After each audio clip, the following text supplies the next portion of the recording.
Good day, grade 12 learners. Welcome to today's Life Sciences lesson. My name is Nonhlanhla Mtshali. This lesson is brought to you by the Gauteng Department of Education in collaboration with Saibono Discovery Center. So today's Life Sciences lesson, the topic is evolution. It is the continuation from what we did last week, which was Introduction to Evolution. And I'm Nonhlanhla Mtshali, today's presenter, and I've got my partner, Vedika Maharaj. As usual, we're going to start with the exam guideline. See, we always refer to the exam guideline so that we make sure that we are still teaching and we are still learning correct things that are going to be examinable at the end of the year. So when we look at the exam guideline, we all know by now that this section of the syllabus, it carries many marks. It's 54 marks of paper 2. So there's a lot that is in this topic, which is evolution. So today we are going to look at the theories that we use to explain how evolution takes place. Number one being the origin and the idea about origins. Those are the three theories, which is Lamarckism, Darwinism, and punctuated equilibrium. Then we are going to go deep into Lamarck and see how did he explain evolution. We're also going to look at Darwinism by Charles Darwin. And lastly, we're going to look at punctuated equilibrium. So these are the three theories that we use to describe how evolution has taken place over years. So we're going to start with theory number one, which is Lamarckism, or a theory by Lamarck. So this guy in the early 1800s, he looked at the organisms around him. He looked at the things, how things were evolving, and then he came up with a way to explain how evolution can take place, or how does it take place. So he made use of two laws to do that. He came up with two laws. The first law, which was the law of use and disuse. With this law, and this is self-explanatory, it is the law of use and law of disuse. So what does this mean? According to Lamarck, it meant that as an organism, if there's a part of your body, or in a plant, if there's a part of a plant that the plant does not use, what is going to happen to the plant? It is going to disappear because it is not being used. If you use a certain part of your body a lot, it is going to go stronger, it is going to go big, and you can even pass that on to the following generation. So with the law of use and disuse, Lamarck says that as an organism uses a structure or organ more regularly. So if you use a structure or an organ more regularly, what happens is it becomes better developed, or it enlarges. And what happens is that if you do not use, or an organism does not use an organ or a structure frequently, it becomes less developed, it may be reduced in size, and it might even disappear altogether. So if the part of our bodies that we do not use, it means that over years, that part of the body is going to disappear, according to Lamarck.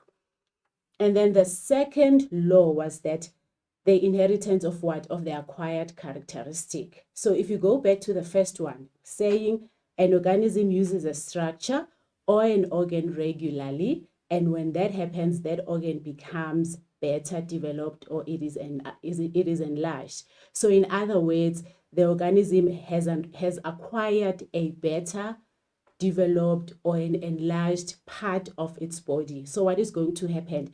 That better developed or enlarged part of the body is then going to be passed on to what? To the offsprings. That is how then he explained evolution, to say the characteristics that are developed during the life of an individual. So as we grow, as we evolve, if there are things that we developed along the way, those things are then going to be passed on to the offsprings. So those were the two things that he mentioned in his way of explaining how natural selection take place.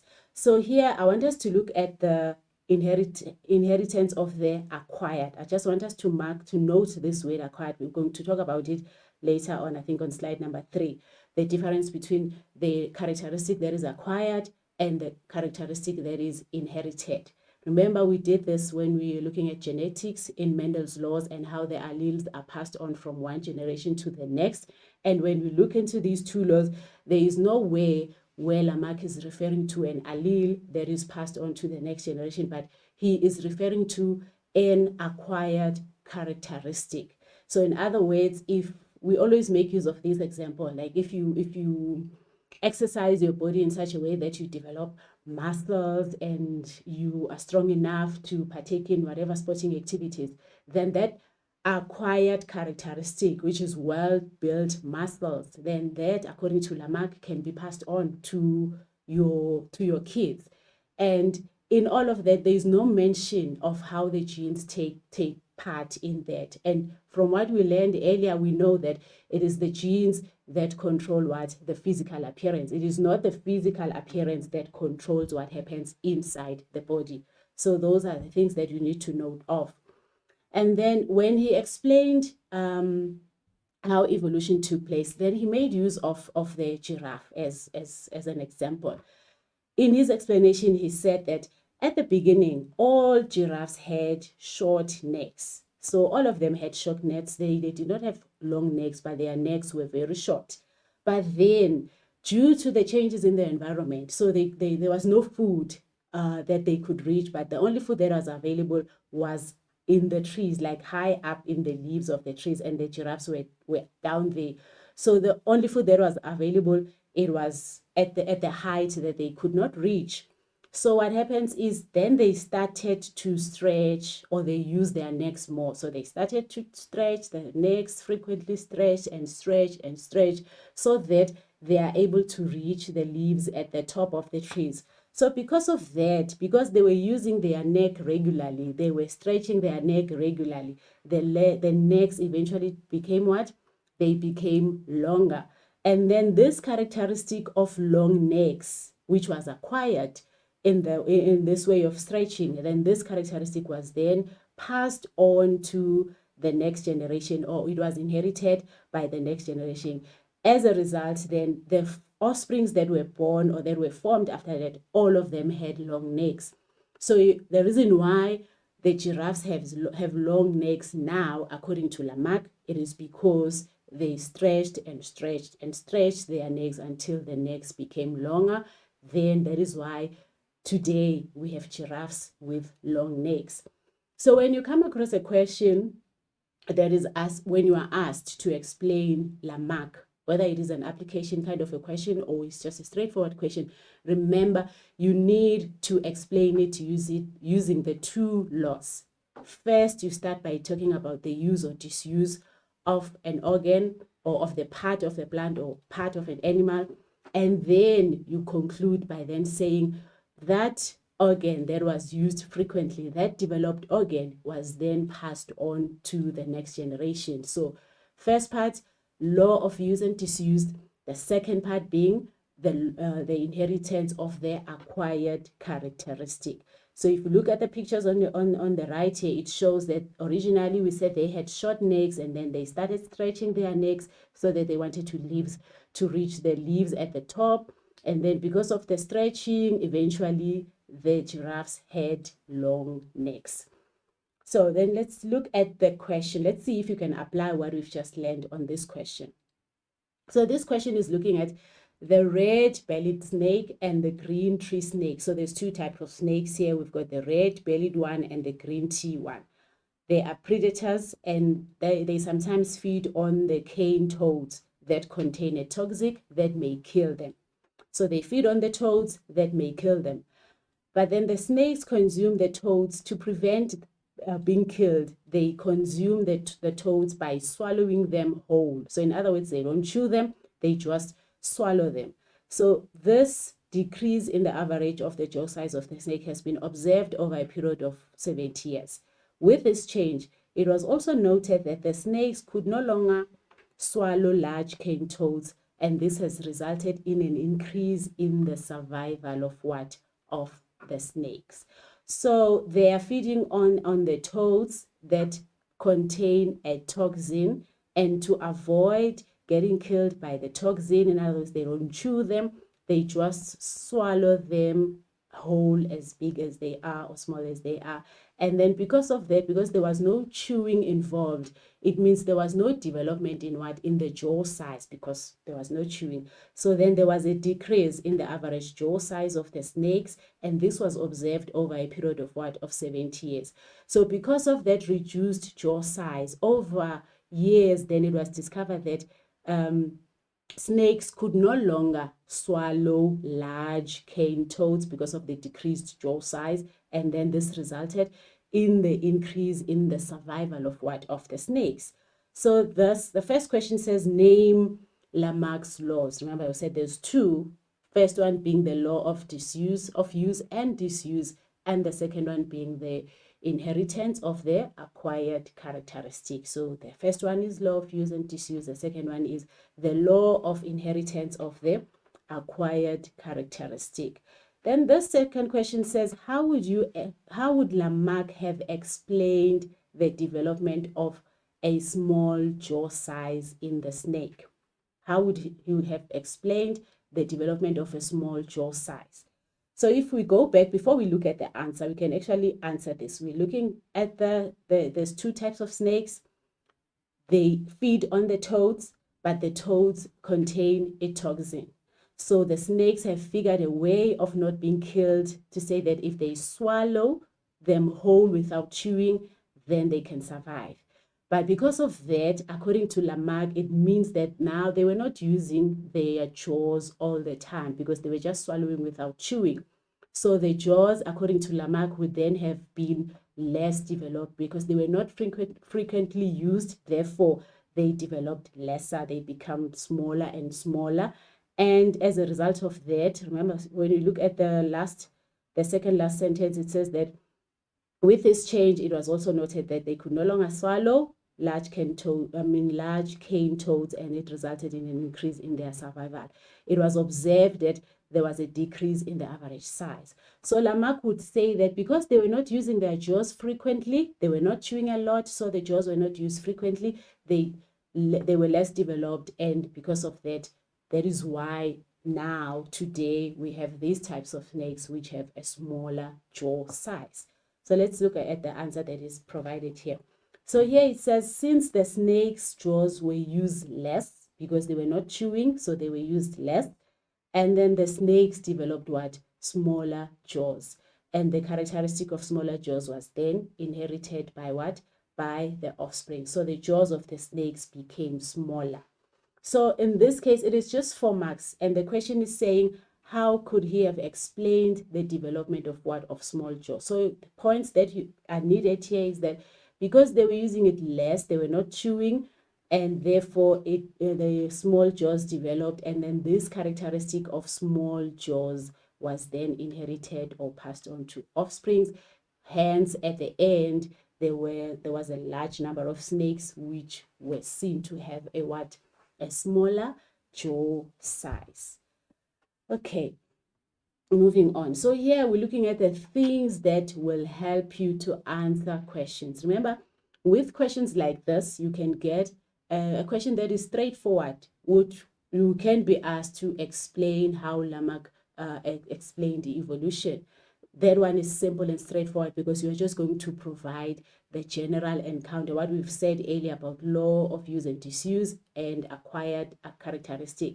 But the previous question that we just saw, it was an application type of question because we were given a scenario of the snakes and how they developed a smaller jaw, and we needed to use that general information that we know of Lamarck to explain how then the snakes developed a smaller jaw.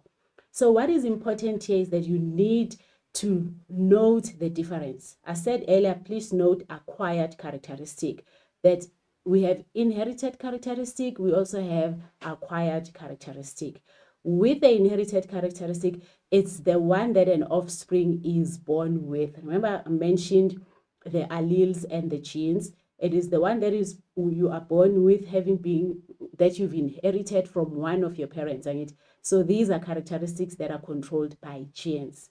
So when you talk of meiosis, crossing over, and all the phases, remember there's that is where the alleles or genes are then passed on from one offspring to the next. So those are characteristics that you are born with because you got them from your parents. That is inherited.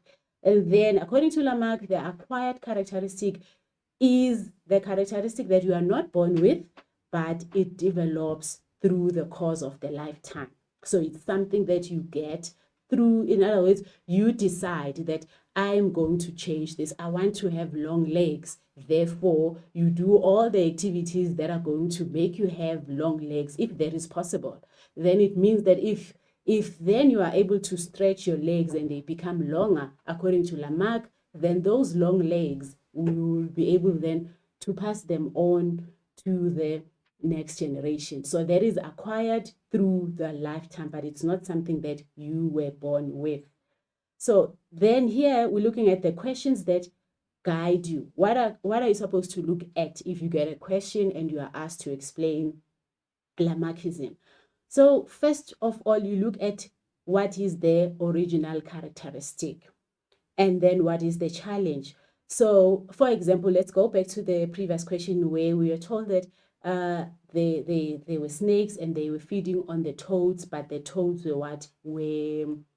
Were toxic. So in other words, we can say that the original characteristic, those snakes initially, the original characteristic, they all had large jaws. That is the original characteristic.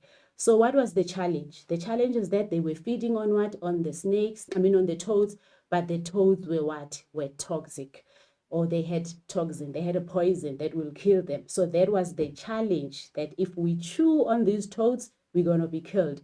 So what did they do? So what did the organism do? That's the third question that you need to ask yourself. What did they do? Or what was the characteristic that they acquired? So to avoid being killed, they swallowed them whole without chewing.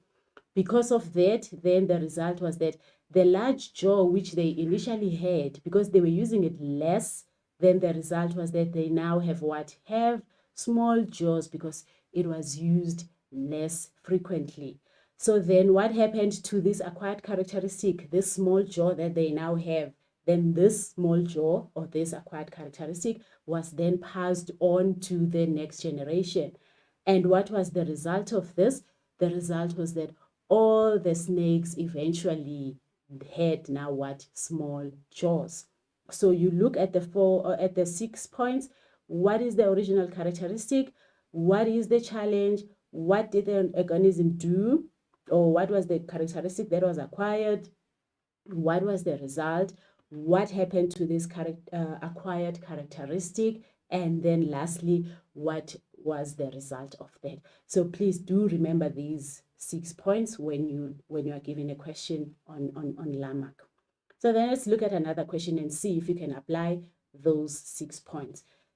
This question is on the mutations in genes which allowed the Tibetans to survive. So here it says, is it possible to cope with low oxygen contents at high altitudes?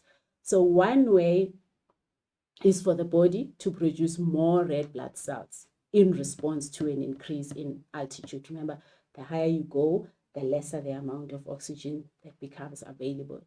So another way of coping has developed in this population of the Tibetans as a result of what? Of a gene mutation that they inherited from their ancestors.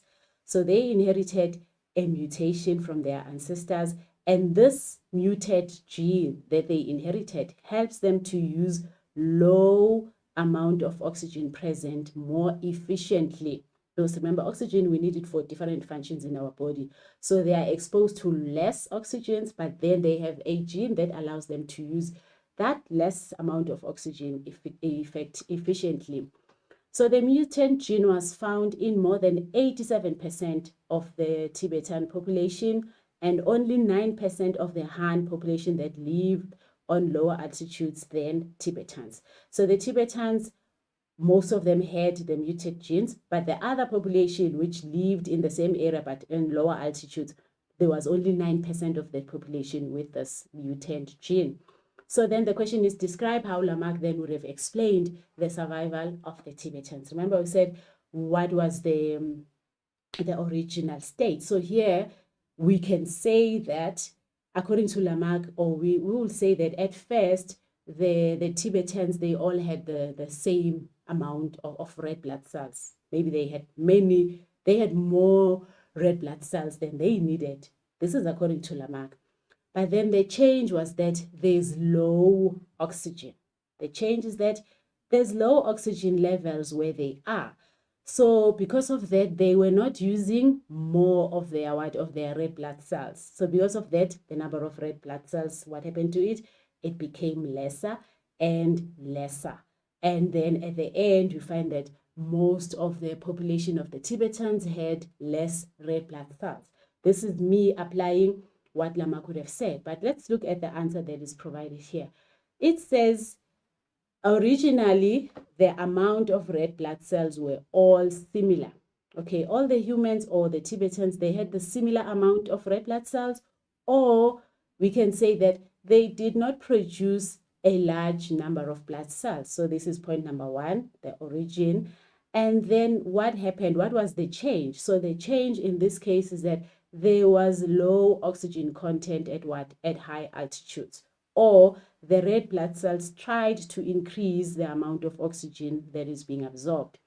Then as a result, the ancestral Tibetans produced more red blood cells, or they developed ways of using oxygen more efficiently.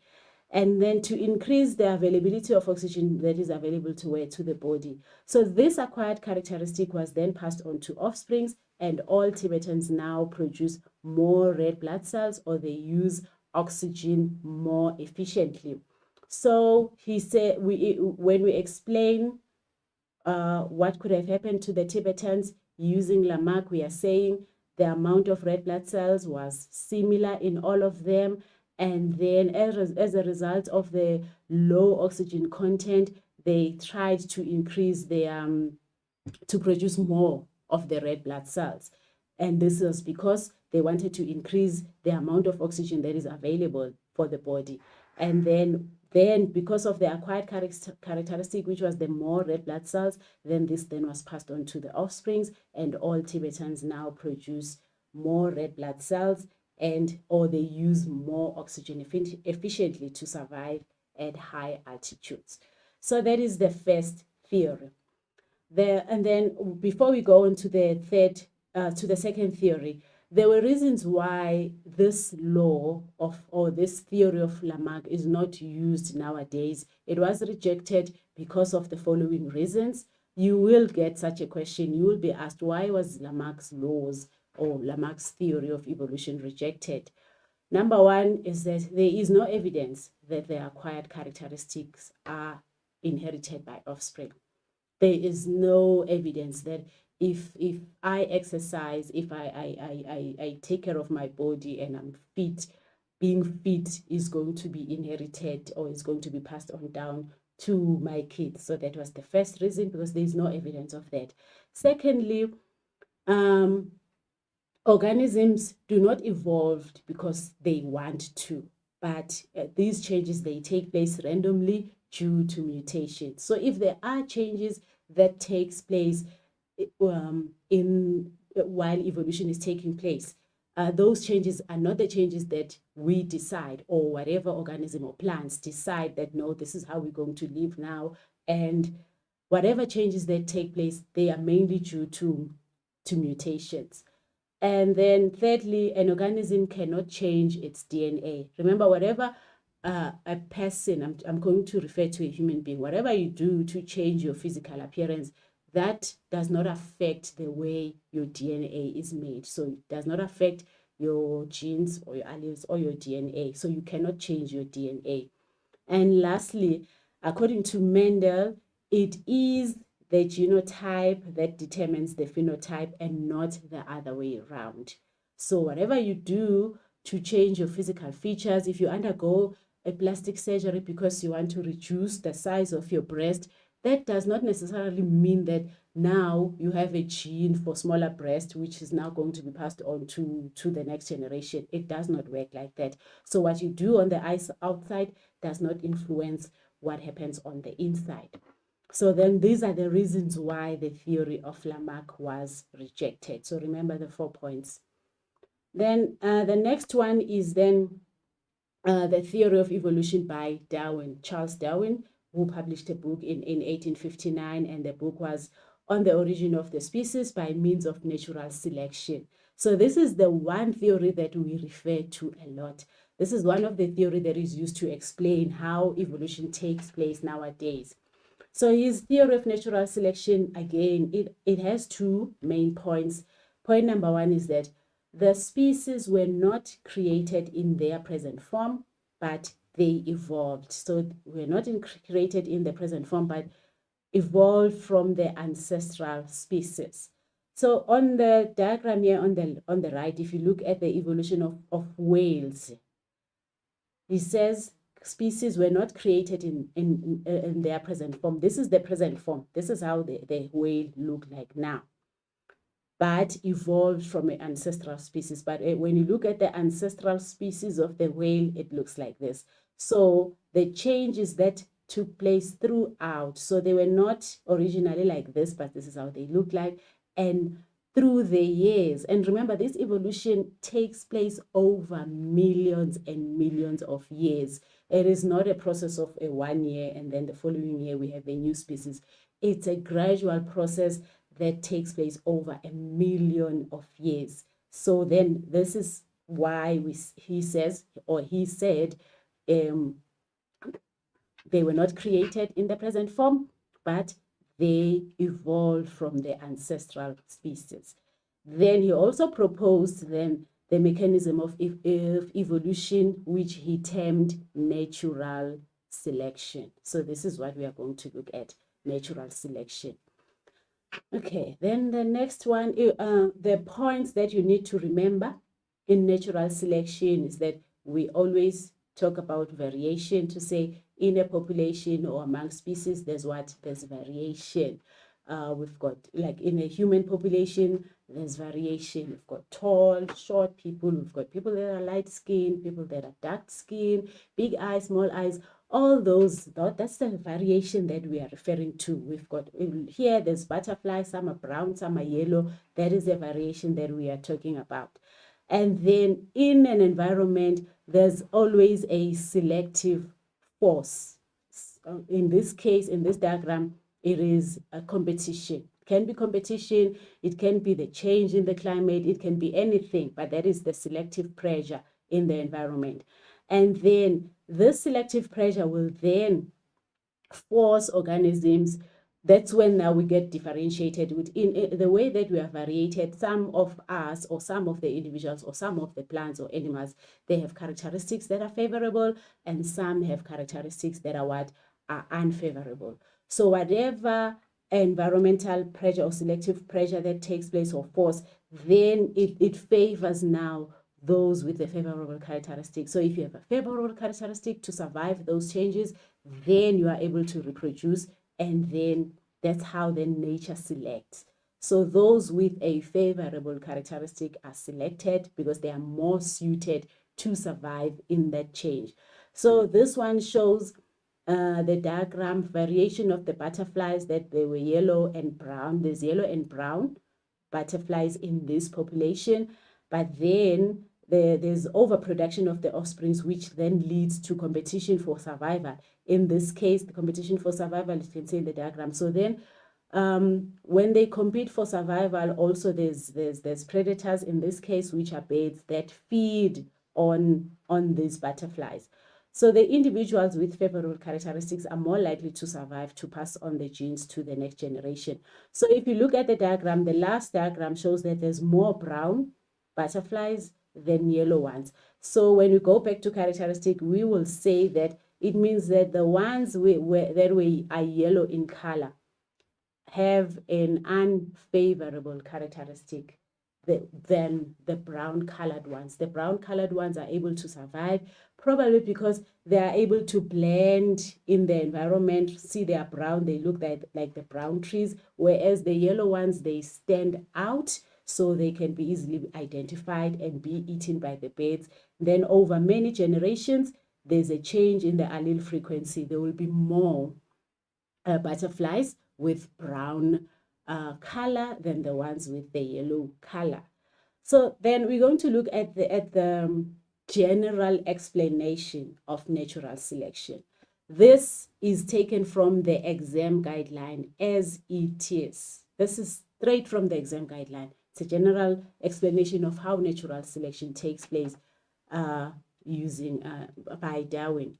So if we look into this, the first statement is that there is a great deal of variation. So that is where you start. If you come across a question, explain natural selection. Number one is there is a great deal of variation amongst the offsprings or in the population. And then this population, some of them have favorable characteristics and some do not. And then when there is a change in the environment, if there's a change in environmental conditions or if there is competition, the organisms with characteristics which makes them more suited, they survive. So these are the favorable characteristics. Those with favorable characteristics become more suited to survive, and then they survive.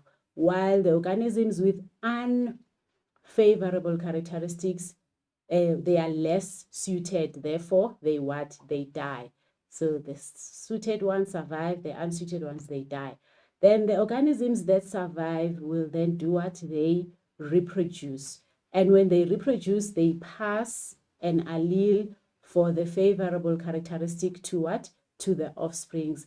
And then the next generation will therefore have a higher proportion of individuals with a favorable characteristic. So you can note the difference here. What is passed on to the offsprings is what? Is an allele for the favorable characteristic. It is not an acquired something, acquired color or acquired change in the physical appearance, but it is an allele that is passed on to the next generation, and therefore there's a high proportion. When you look at this diagram here, natural selection in a nutshell, we can see that in these beetles here, the bugs, there's variation. Some are green in color and some are brown in color.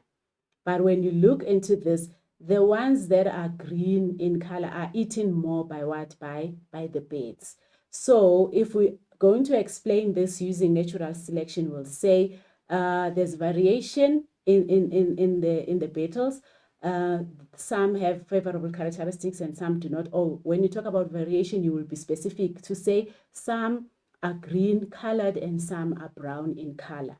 And then the ones with an unfavorable characteristic are the green ones because of the environmental conditions or of the predators, in this case, which are birds. The green ones are eaten more by the birds than the brown ones. Probably because the brown ones also in this case can blend in an environment, so they are not easily spotted, whereas the green are easily spotted. So because there's high proportion of the greens that is eating compared to the brown ones, over years or generations later, the population only consists of what now? Of the brown or orange beetles. There are no more green ones because those were eaten. So the ones that are eaten, they die. The ones that are not eaten, they do what? They survive and they reproduce. And in reproduction, they pass on the allele to the offsprings, and then the next generation, which is this picture, we see now there is a high proportion of the beetles that are brown in color compared to the ones that are green. In fact, there are no green ones anymore here. So the population has changed altogether. There's brown beetles, then green. So this is then a general encounter of natural selection. So when you get the question at the end of the year or anytime, even in the prelims, you might be lucky, you will be asked to explain how natural selection takes place. If it's just a straightforward question, you don't have to apply, you give these points exactly as they are. This question is usually 6 or 7 marks. So you write these points exactly as they are, and you have your 7 marks in the bag, or 6 marks. But this is a very rare situation where you're going to be asked to explain this as is. And most of the time, you will have to apply this in front of you in a scenario that will be presented in the paper, in a question that will be presented in the paper. Whether it's organisms, whether it's animals or plants, but you should be able to apply this general explanation of natural selection in that. Let's look at the question. So here we are looking at the population of lizards on island A that were suited mainly to feed on insects. So we've got populations that fed mainly on insects. Scientists moved 5 adult pairs of the lizards to a neighboring island, which is island B. Here they reproduced and a new population was formed. Island B has a large supply of plants with tough, fibrous leaves and fewer insects. Exposure to this new environment may have caused the lizards to undergo evolution. So 36 years later, the scientists returned to Island B to conduct their further investigations on the lizard population. They observed that the jaw size of the lizard had increased. Scientists also analyzed the stomach content of the lizard, and they found that it was mainly plant-based. They also confirmed that the two populations still belong to the same species. So we had lizards on island A that mainly fed on insects. But now these ones were then moved to another place where there were few insects but more plants that have tough, fibrous leaves. And then years later, it was discovered that the lizard population have changed the jaw size. The jaw size has increased because they were feeding more now on the tough, fibrous leaf compared to or the ones that survived were the ones that were feeding on leaves because there were fewer insects. Therefore, the ones that feed on fewer insects died in this case because they could not eat the tough, fibrous leaves. Then the scientists also analyzed the contents and they discovered that there was mainly plant-based, and they confirmed that two populations still belong to the same species. So the question is, use Darwin's theory of natural selection to explain evolution of the lizards with larger jaws. So this is not a straightforward question. Here you are asked to make use of what you know about natural selection to explain what has happened here. So when we look at that, we start, remember we said the first point is you always state that there's variation. In this case, you are being specific. Remember, if it's a question like this and you only answer, you say there's variation up to here, you are not going to get marks because you must read and find out what is that variation. So in this case, the variation is the lizard jaws. That is why lizard jaws here is highlighted. There's variation in the size of the lizard jaws. And then some have small jaws and others have large jaws. That is the variation. Some have small jaws, some have large jaws. We will assume that the ones with small jaws were the ones that were feeding mainly on the insects, and the ones that have large jaws are the ones that were feeding mainly on the tough, fibrous leaves. So due to the large supply, this is now the change in an environment, due to the large supply of the fibrous plants, or due to the fact that there were fewer insects on island B, those with smaller jaws were unable to do what? They were unable to feed. So because they were unable to feed, what happened to them? They died. They could not survive. And then the lizard with the larger jaws had what? They had more food because there was a large supply of the tough, fibrous leaves on island B. So they were able to feed, therefore they survived. So because they survived, they were able to do what? They were able to reproduce. And in reproduction, they did what? They then passed on the allele for large jaws to what? To the offsprings. And then the next generation now in this population will have a high proportion of what? Of lizards with large jaws. So we've used the general explanation to apply to this situation of the jaws of the lizards on island. Island A, they fed mainly on insects, therefore their jaws were smaller. Island B, they fed mainly on tough, fibrous leaves, therefore their jaws were what? Were larger. And then when the ones from Island A were brought to Island B, they could not survive because there were more plants than the insects that they are used to. So because of that, they died. And the ones that were able to feed on the plants, they survived, they reproduced, they passed on the the allele for large jaws to the next generation, and eventually the next generation had a higher proportion of lizards with larger jaws. So the only way that you're going to understand this is to practice on many questions as you can. Do as many questions on natural selection as you can until you understand this. We can also look at the other question. This one is on the population of frogs in a pond.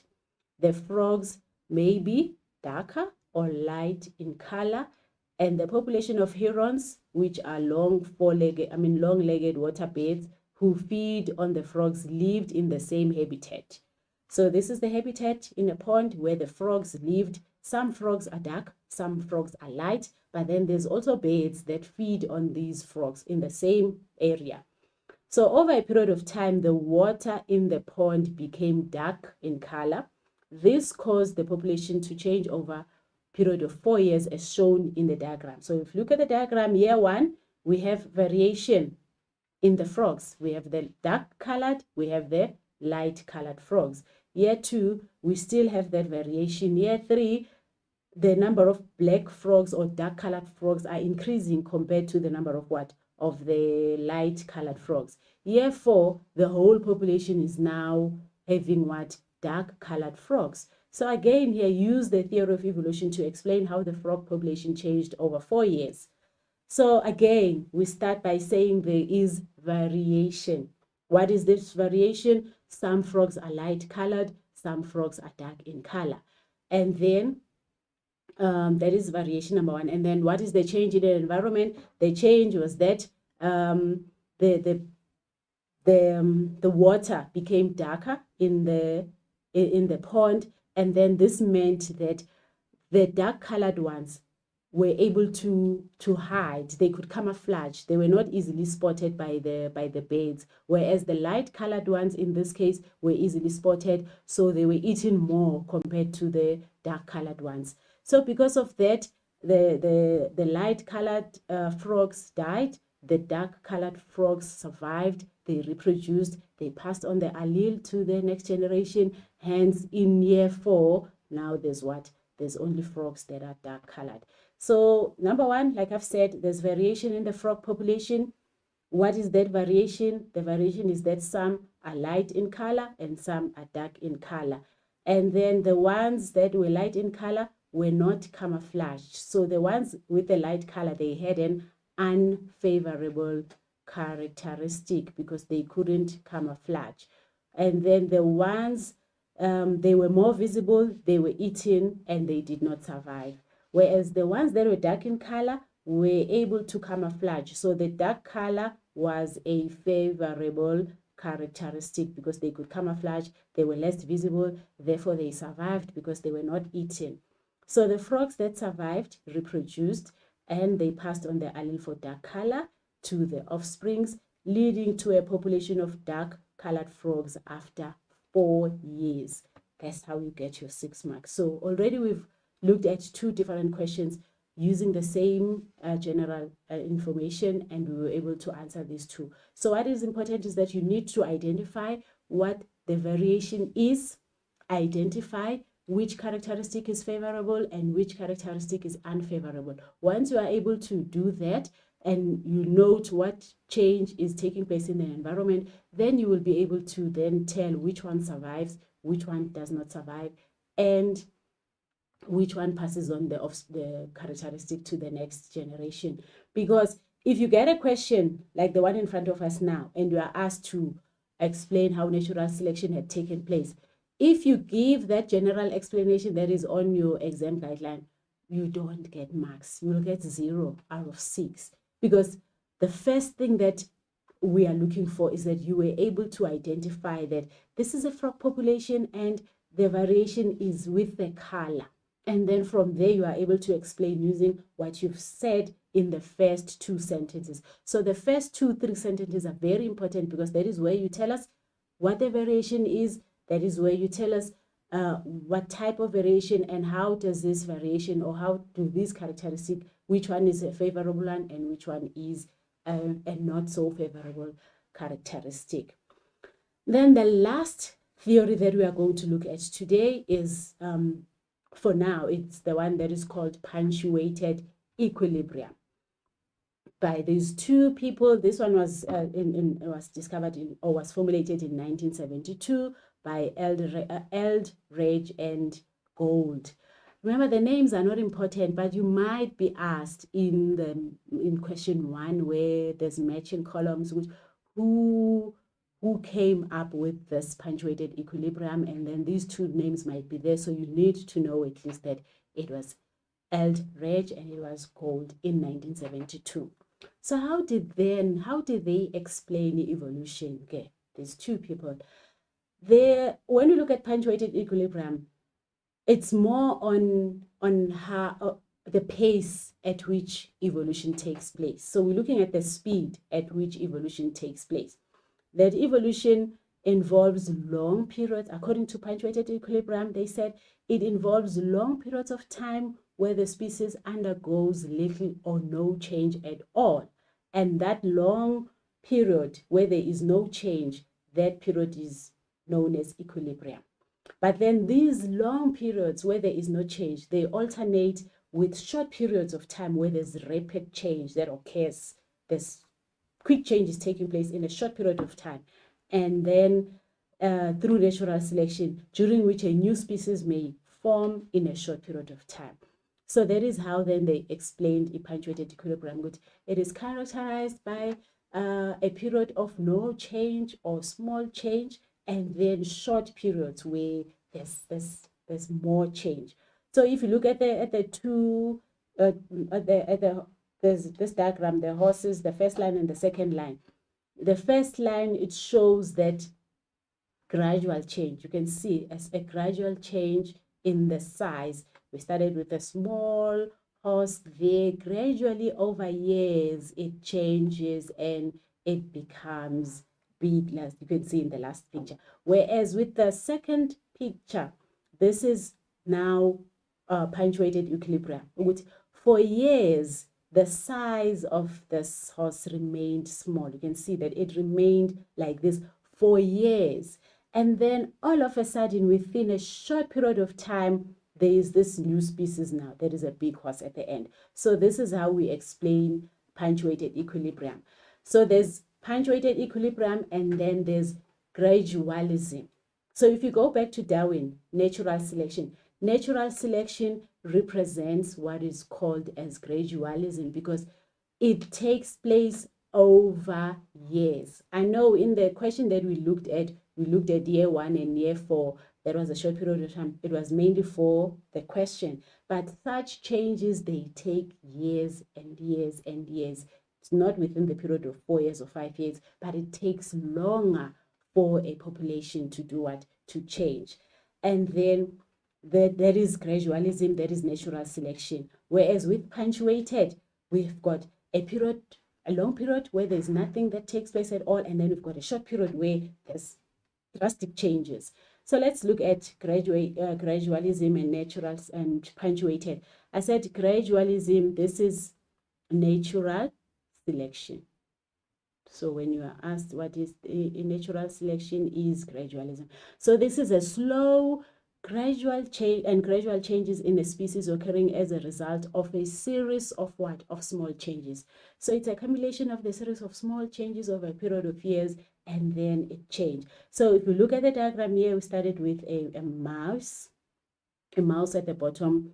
I don't know what color is this, but it is not white. It is also not brown, sort of in the middle. But then over years, small changes in color, As a result, at the end, we have a mouse that is white and a mouse that is brown. So it's because of the accumulation of the changes over a period of time, which resulted in these changes at the top. Whereas on the right-hand side, when we look at the punctuated equilibrium, it says it is a rapid change that occurs and is followed by long periods of no change. So if we look at using the same colored mice at the bottom there, and then here, if you look at the line that is going towards at the top, this is a period where there are no changes. There's nothing taking place there. That is the period of equilibrium. And then we've got a sharp branch. This is where there's rapid change, evolutionary change. And then all of a sudden we have a different colored mouse. And then from there again, going up, a slow changes or nothing changing at all. And this is what we call equilibrium. So in punctuated equilibrium, we have periods of no change, which we call state of equilibrium. And when we have short periods where there's drastic changes. So there's rapid evolutionary change in a short period of time that results in a new species. And then that new species will stay for longer periods without changing. So these then are the two examples, but we are just looking at punctuated equilibrium. So this is natural selection versus punctuated equilibrium. So when they talk about punctuated equilibrium, this is used to explain the gaps in the fossils. Remember when the information is collected of how a species evolved from its ancestor, and then sometimes you find that there are gaps in between. That is when then they use punctuated equilibrium to explain the gaps in the fossils when we explain evolution of of a species. So this is the last question that we are going to look at. Here it's a diagram that represents three ideas proposed to explain evolution. We have A, B, and C, and this is a period from 10 million years ago to present. So you can see the changes taking place gradually from A, B, and C. So the first question says, what does MYA represent or stand for? This was the giveaway question. We all know that it represents million years ago. Then the next one says, give the letter of the diagram A, B, or C that will represent, or that will best represent punctuated equilibrium, Lamarck, and Darwin. So in other words, you need to look at these pictures clearly to see which one represents punctuated, which one represents Darwin, and which one represents Lamarck. So punctuated equilibrium in this case is the last one. Why? When we look at the, it says it's C, here it's the gradual, not the gradual, but the stretching of the necks of the giraffes until they reach that stage. Remember we said they stretched and stretched their necks until the legs were longer, and that is, no, I'm now explaining Lamarck. Sorry about that. Let us start again. We're talking about punctuated equilibrium, and we're looking at diagram C. When you look at diagram C, there's a long period from 10 million years ago to 5 million years ago. As you can see, there was no change. They were all the same size from here up until there. But then all of a sudden here at present times, we have giraffes that have long necks. So this explains punctuated equilibrium. Period of from 10 to now to 5 million years, there was no change, all of the same size, but then all of a sudden there's this change. So that is punctuated. And then Lamarck, the explanation of Lamarck is A, which shows that they started with what? With small necks, and then because of the stretching, the overusing of the neck, it enlarged and it became longer. Then lastly, it's B, Darwin, because Darwin, remember when he explains, he says there's variation in the what? In the population. So in the beginning, there was what? there was variation in the giraffes. Some had long necks, some had short necks, some necks in the middle. And then over time, because of the change in an environment, the ones with short necks could not survive because they were not able to reach the leaves in the trees that are up. Therefore, they died. They did not survive. The ones with long necks, because they had a favorable characteristic, they survived and they were able to reproduce and pass on the allele for long necks to the next generation. So we have come to the end of part 1 of the theories of evolution today.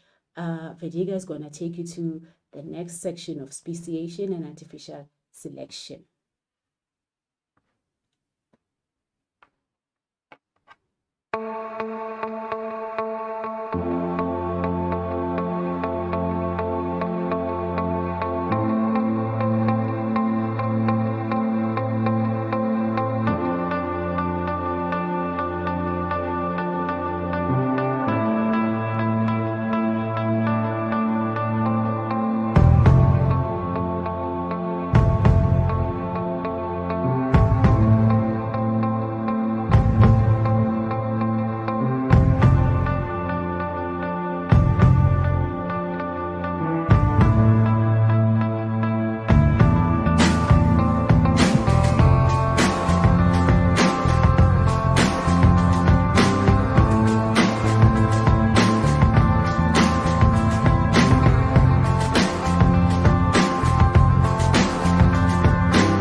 Good day, grade 12 learners. Welcome back to the second half of the session. My name is Vedika Maharaj, and I'm going to be taking you through the rest of our presentation.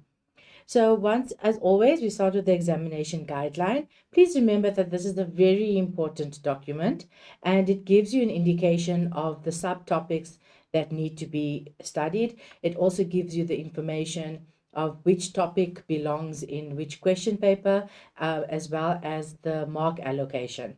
Oh, before we get into that, I want to remind you about our WhatsApp number.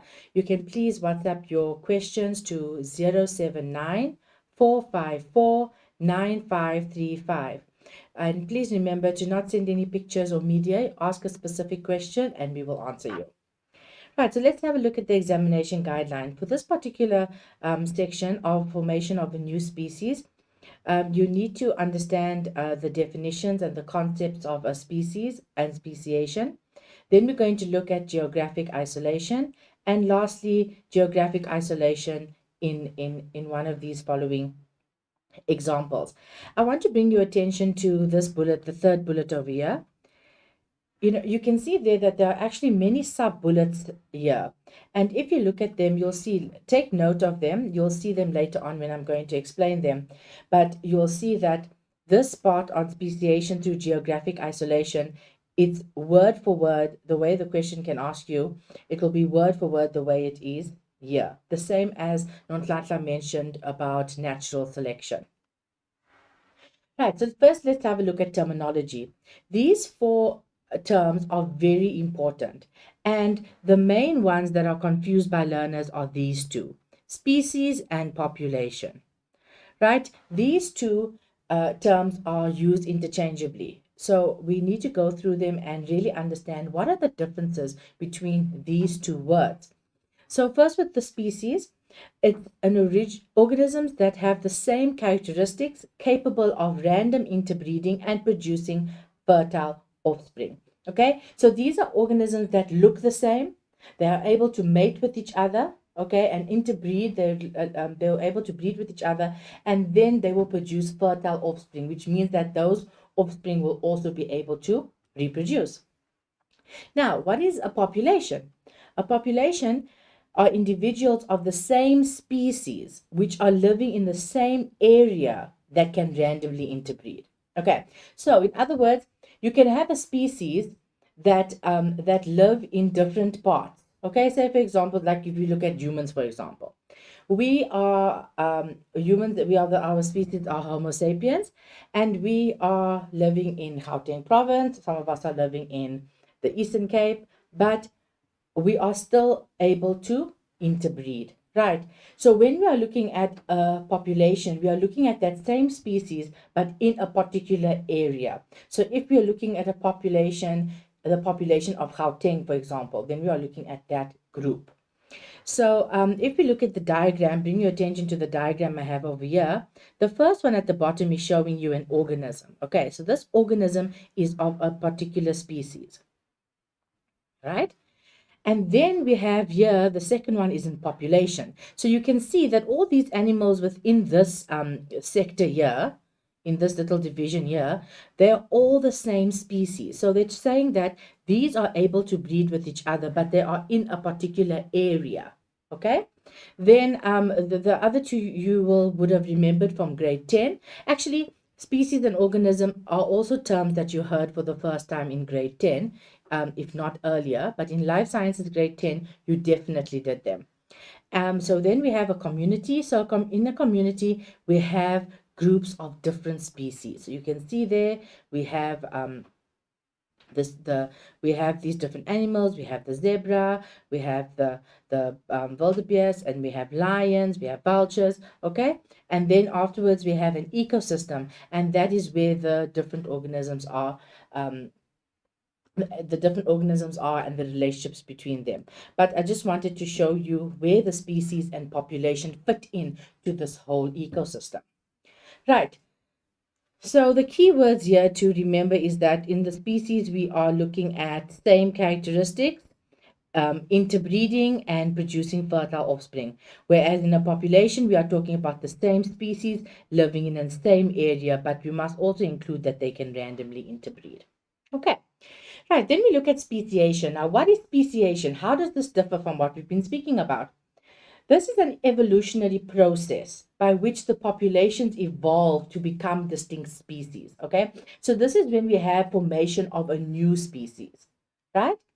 And it's carried out through evolution. Then we have geographic isolation and reproductive isolation. These are mechanisms these isolate the gene pool of a species, resulting with formation of new species. Okay, so these are the mechanisms that actually isolate the populations or the gene pools, and therefore they will then lead to the formation of new species. Okay.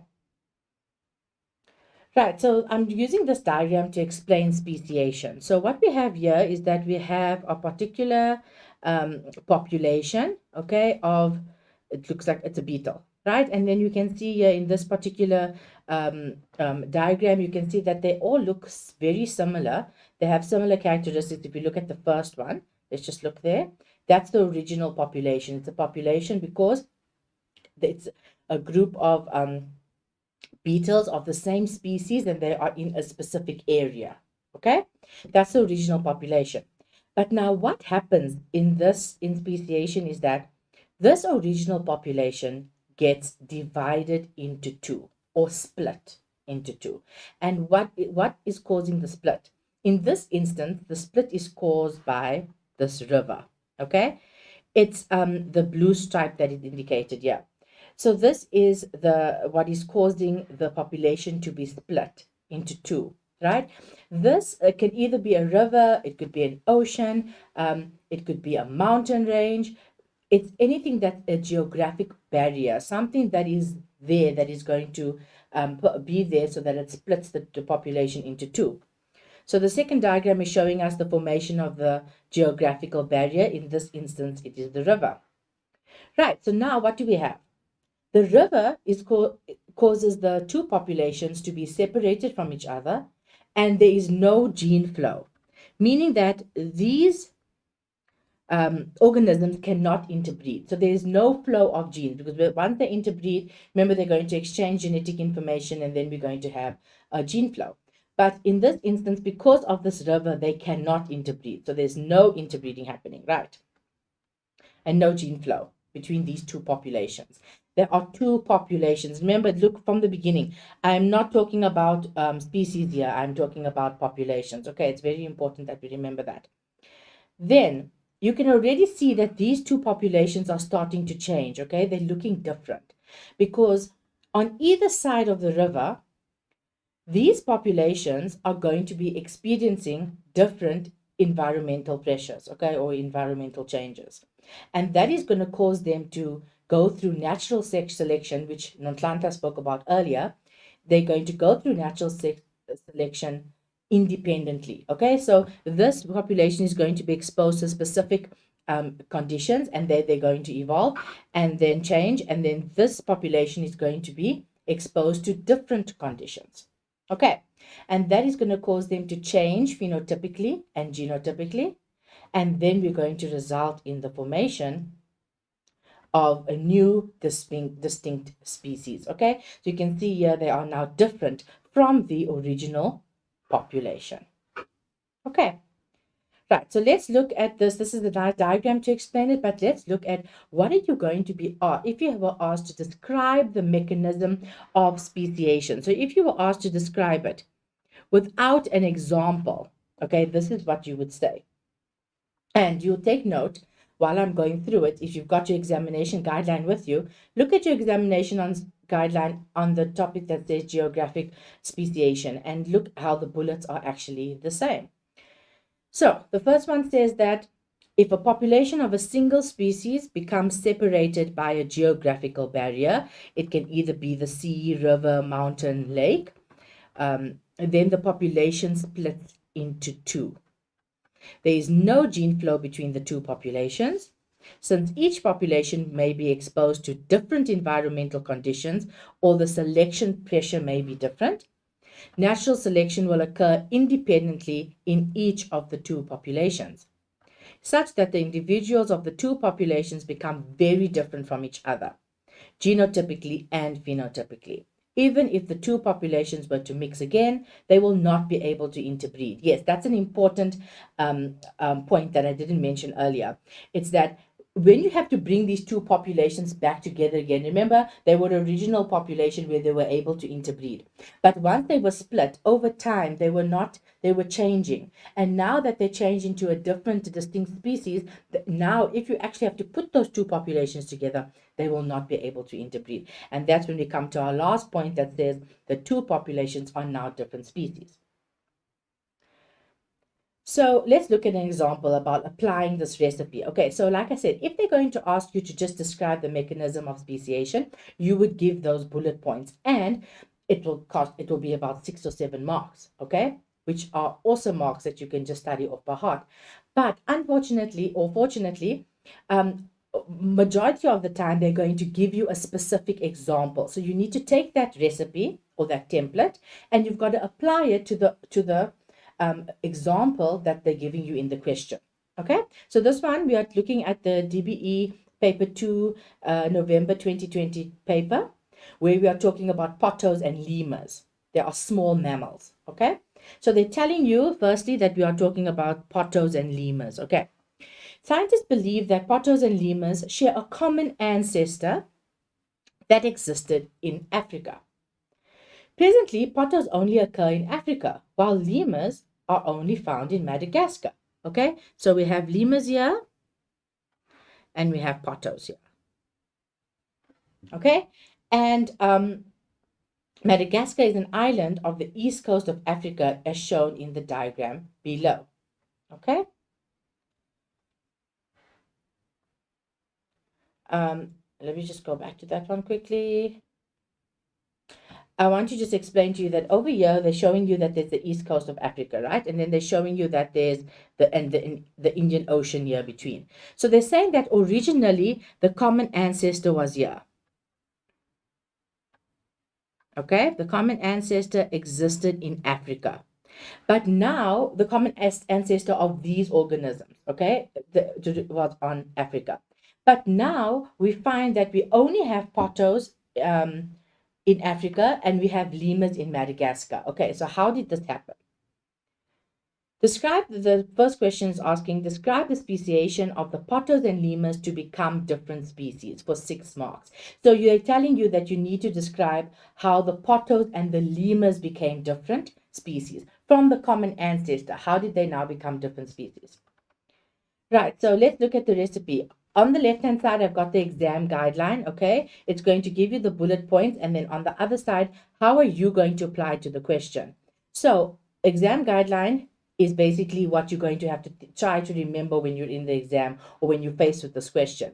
And the application to the question is how you're going to answer it, okay? So the first point you're going to say is that there was a common ancestor and it became separated into 2 groups by the ocean. It's very important that you mention what the geographical barrier is because they gave it to you, okay? They showed you the picture now that there was the ocean, okay?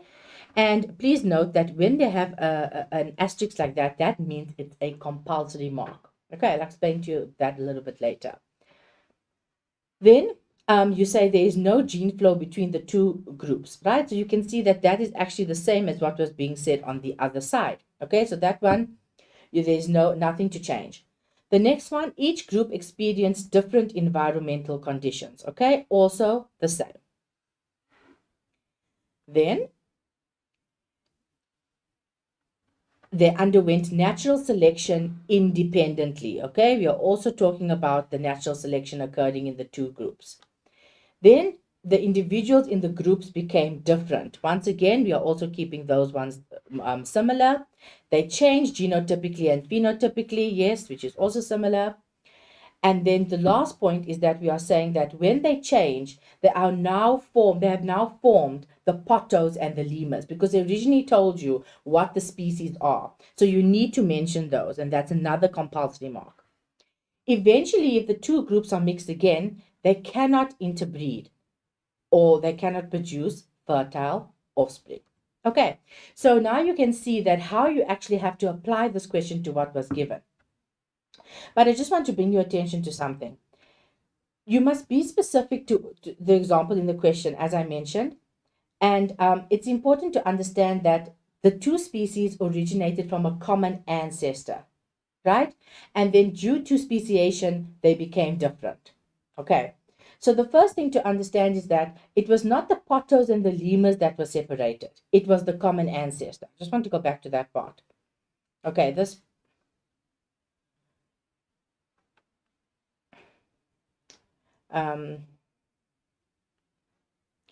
right, the common ancestor. It was the common ancestor that got separated. Okay, it wasn't the pottos and the lemurs. And then the geographical barrier is the ocean. Okay, so a lot of learners in this particular question, they instead of saying it was separated by two groups by the ocean, they actually mentioned continental drift.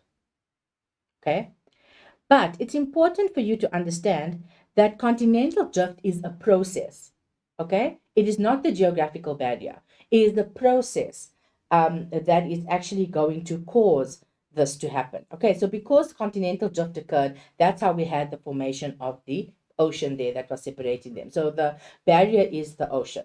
Okay, then the compulsory marks, that basically means that if this question is out of 6, okay, this question is out of 6. You can see here that there are many marks. Let's just count them. 1, 2, 3, 4, 5, 6, right? 7. There are 7 possible marks.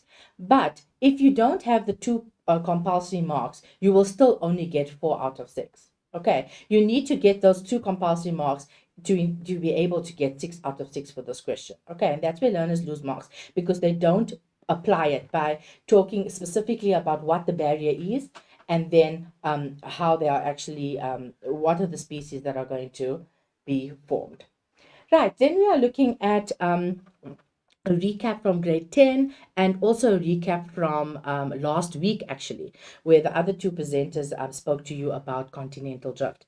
Okay, so basically the crux of this is that we first, many years ago, we had our continents were together and it was a big land mass that was called Pangaea. Okay, and then because of continental drift, the process occurred and then the continents started moving apart. And then we got Laurasia and Gondwana land. Okay, and then they carried on moving and now we have our modern world. So the idea of this is that it provides evidence, biogeography provides evidence for the evolution of ancient species. For example, the flightless birds in the southern hemisphere, the biogeography therefore provides evidence of evolution. Okay, so what we're saying is that all of these, let's look at this picture on these flightless birds. You will see there that they all have similar characteristics. Okay, they all look similar, but they are so far apart from each other. Okay, you find them in all these different continents. So this is evidence that evidence for evolution, that these organisms actually originated from a common ancestor and then split into different species. Now, why am I recapping this? The reason why is because this is very important for speciation, because now the next question is actually going to be using biogeography and involved biogeography and speciation. Let's have a look. Okay, so here we have the present day distribution of 3 closely related species of the dog family. The coyote, jackal, and dingo is shown on the world map below. Okay, so you can see here we actually have the different pictures of them just to show you that the coyote and the jackal and the dingo look similar, right? They've got similar characteristics, but they are different species. Okay, so coyote, jackal, and dingo will have to be in your answer, right? Okay, and then they are showing you that this is the world map. So they're showing you that they must have originated from a common ancestor because they are all different. They are now on different continents. Okay, that they are now on different continents and they are different species, but they originate from a common ancestor because they share similar characteristics. Okay, so let's have a look at what the question is going to be asking us. The first one is asking us what type of evidence for evolution is represented here. Okay, so it's the one that we've just been speaking about, which is biogeography. Okay. Describe how these three species could have evolved from a common ancestor. Okay, so you take your recipe, the exam guideline, and what is the first point? The first point is that you need to mention that the population was separated by a geographic barrier, and then you need to mention what it is. Okay, so let's have a look at it. So they said that the original population or common ancestor once lived on a large continent, okay, and became separated by continental drift or by the oceans. Okay, so you can say that the ocean separated them. There was no gene flow amongst the three populations. Okay, in this instance, they have the compulsory mark on the three populations. Because we now ended up with three species, we are led to believe that there were three different populations, because those were split and then they went through natural selection independently. Okay, let's just back it up a little bit again to the beginning. So we have an original population or a common ancestor that once lived on a large continent. Okay, then continental drift occurred, and then we had the formation of these geographic barriers, which are the oceans. There was no gene flow amongst the three populations. Okay, so they're saying that it got split. Each population experienced different environmental conditions and underwent natural selection independently. The individuals in each population became different, genotypically and phenotypically, and even if these three populations are mixed again, they would not be able to interbreed or produce fertile offspring, forming the different species, the coyote, jackal, and dingo. So you can see in this particular one, it was 7 marks. The 2 compulsory marks are for the 3 species that have now formed, and then the 3 populations. The fact that you understand that the common ancestor was split into 3 populations. Okay, because, and how do we know that? We know that because the continent, they're showing you that the coyote, the jackal, and the dingo are on 3 different continents. Okay, so they had to be separated into 3 populations and then change and then develop into their species.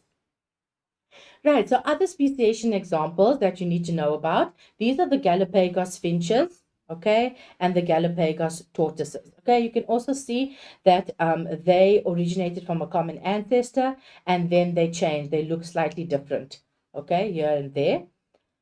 Then we have examples of speciation due to continental drift. Okay, so these were, for example, let's look at the baobab trees. We have the Australian one, we have the South African one, and we have the Madagascar ones. Okay, so they are all part of the southern hemisphere, right? But they are different continents. Okay, and at one point these continents were connected. So you can see that these are looking similar, but they are different. Okay, as well. And they are now on different continents. The same with the anteaters, the pangolins, right? You can also see them with the continents that they are now on. Then we have the proteas, the Australian and the South African proteas. Right. Then we look at mechanisms of reproductive isolation. Okay, so these ones are breeding at different times of the year. An example of this one are the butterflies. Okay, so that these species, they can only breed, this particular species breeds at a particular time of the year. Okay, so they are sexually mature at a certain time. So they have to breed with others that are also sexually mature at that time or in that season when they breed. Okay, so they cannot interbreed with ones that are mating in other seasons, okay, or breeding in other seasons, right? Then we have species-specific courtship behavior. That is this diagram over here that is showing you that this bird is basically strutting its stuff and flaunting. They do this to attract the partner, okay, a particular mating partner, right, a potential mating partner. So in this instance, it's actually this red part, it is puffing up the red part of its body so that it can attract the opposite sex. Okay, so obviously only specific species will be attracted to that. Okay, some do mating dances, some toads have mating calls. This is just an example of a species specific courtship behavior. Okay. Then we have plant adaptation to different pollinators. Okay, that's this picture over here. You can see in this particular one that the flowers are different shapes. So you can see this flower is very long. Okay, and then you see that the bird's beak will have to be long so that it can actually retrieve the pollen from there. Right? Whereas in this picture with the bee, it is more, it's not as long, it's more wide so that the bee can fit inside. Okay, so basically the bee will not be able to extract pollen from this one, and then this hummingbird will not be able to extract it from the other flower. Okay, so it's adapted in that way so that it can extract the pollen from a particular shaped flower. Then we have infertile offspring. So this is when a donkey and a horse have to mate, okay, or breed. Then will result in this mule, okay. So that mule that is produced, yes, they are different species, and they were able to produce something. But then this mule will not be able to will be infertile. So it will not be able to produce offspring. So the only way you can get a mule is if you breed a donkey and a horse. Okay, so that is infertile offspring. Then we have the last one, prevention of fertilization. In this instance, we are looking at this diagram over here. We can see that that's a very, very large dog and a very, very small dog. Okay, so in this instance, this is already showing that fertilization in this instance won't occur, because even if it by some miracle it does happen, they do happen to interbreed. If this is the female dog, for instance, this females basically will have problems. The reproductive system will have problems when it comes to birth, because if these two cross, can you imagine the size of that embryo, right? But basically, we are talking about the differences in the sizes of those two organisms. Okay, so let's look at an example for this last question that we are going to have a look at quickly. Reproductive isolating mechanism, in brackets RIM. When scientists mated a male lion with a female tiger, okay, so we have a male lion and a female tiger, different species, okay, the resulting offspring was called a liger. In nature, interbreeding between these different species is prevented by the prevention of fertilization of the egg, differences in behavior and by non-biological factors such as differences in range. Usually male ligers and many female ligers that arise by accident do not develop functional sex cells. Such hybrid sterility prevents the formation of viable or fertile offspring. This RIM prevents the formation of hybrids between members of different populations and reduces the viability or fertility of hybrids. Okay, so in this one, they're just giving us a scenario where they mated a male lion with a female tiger, and they got a hybrid sort of an individual that was called a liger. Okay, so what were the reproductive isolating mechanisms named in the passage above? When they give you a question like this, they're asking you to name 3. Okay, so you must only give 3, and then they are telling you it's from the passage above. When they're giving you this, they want you to read or retrieve something from the particular passage. Okay, so this actually basically the ones that I underlined, which are prevention of fertilization, right? Differences in behavior, non-biological factors. So if you mention 3, that's where you'd stop, right? But there was also a 4th one that you could have mentioned, which was infertile offspring. Okay, just want to bring your attention to one thing. When you have a case study like this, right, it's very important that you read through it once, then you read through it again and you underline the key words and you ask yourself, what is this passage actually asking me, right? And then you read through the questions. Another way to do it is to read the questions first, and then you read the extract, and then you start underlining, because you already know what questions are going to be asked. That brings us to the end of our lesson. All the best for the rest of the exams, for the exams coming up, your prelim exams, and we will see you in the next session where we will continue with evolution. Be good, be safe. Please still practice our COVID protocols, and we'll see you next time. Thank you.